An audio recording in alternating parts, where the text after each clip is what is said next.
வீட்டு வேலை செய்யறவங்களுக்கு ஒரு மணி நேரத்துக்கு 37 ரூபாய்க்கு குறைந்து நீங்க ஒருத்தங்களை வேலைக்கு அமர்த்த முடியாது. இது குறித்த விழிப்புணர்வும் மிகவும் அவசியம். தொழில்நுட்பம் சார்ந்த வேலையில் செய்பவர்களுக்கு நிறைய பணம் கிடைக்கிறது. உடல் உழைப்பை செலுத்தி வேலை செய்பவர்களுக்கு ஏன் அந்த அளவுக்கு பணம் கிடைக்கல? இப்ப எனக்கு இந்த வேலை செய்யறதுக்கு ஆளே கிடைக்க மாட்டேன்றான் அப்படின்ற பிரச்சனை நிறைய இருக்கு.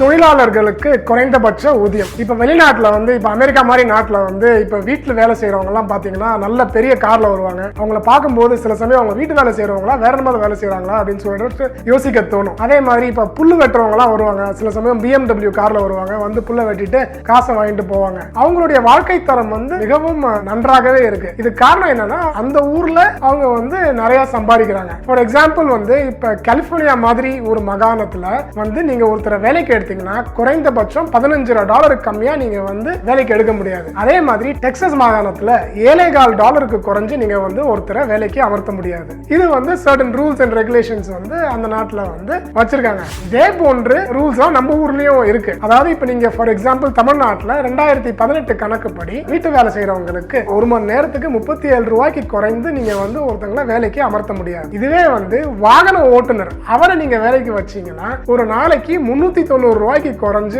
நீங்க வேலைக்கு வைக்க முடியாது. ஆனா இப்ப சென்னை மாதிரி ஒரு ஊர்ல ஒரு நாளைக்கு 390 ரூபாய்க்கு வாகன ஓட்டுநர் டிரைவரே கிடைக்க மாட்டாங்க. அப்ப என்ன பண்ணணும்? நம்ம குறைந்தபட்ச ஊதியத்தை உயர்த்த வேண்டும். அனைவருக்குமே இந்த தொழிலாளர்களுக்கு குறைந்தபட்ச ஊதியத்தை உயர்த்தும் போது அவங்களுடைய வாழ்க்கை தரமும் உயரும், நாடும் பெரும் வளர்ச்சி அடையும். இது குறித்த விழிப்புணர்வும் மிகவும் அவசியம். அதாவது டெக்னாலஜி தொழில்நுட்பம் சார்ந்த வேலையில் செய்பவர்களுக்கு நிறைய பணம் கிடைக்கிறது. உடல் உழைப்பை செலுத்தி வேலை செய்பவர்களுக்கு ஏன் அந்த அளவுக்கு பணம் கிடைக்கல? அப்ப இன்னும் கொஞ்சம் கூட காசு கொடுக்கலாமே. இது ரெண்டு பக்கமும் ப்ராப்ளம் இருக்கு. வேலை கொடுப்பவர்கள் என்ன சொல்றாங்க? நான் காசு கொடுக்கறேன் ஆனா வேலை செய்ய மாட்டேன்றாங்க. வேலை செய்யறவங்க என்ன சொல்றாங்க? நான் கஷ்டப்பட்டு வேலை செய்யறேன் ஆனா எனக்கு காசு கிடைக்க மாட்டேங்குது. நம்ம இதுக்குரிய எக்ஸ்போஜர் ட்ரைனிங் இதெல்லாம் தொழிலாளர்களுக்கு கொடுப்பது மிகவும் அவசியம். இது போன்று நாம் செய்யும் போது இது போன்ற அவங்களுடைய குறைந்தபட்ச ஊதியத்தை நம்ம இன்க்ரீஸ் பண்ணும்போது என்ன ஆகும்னா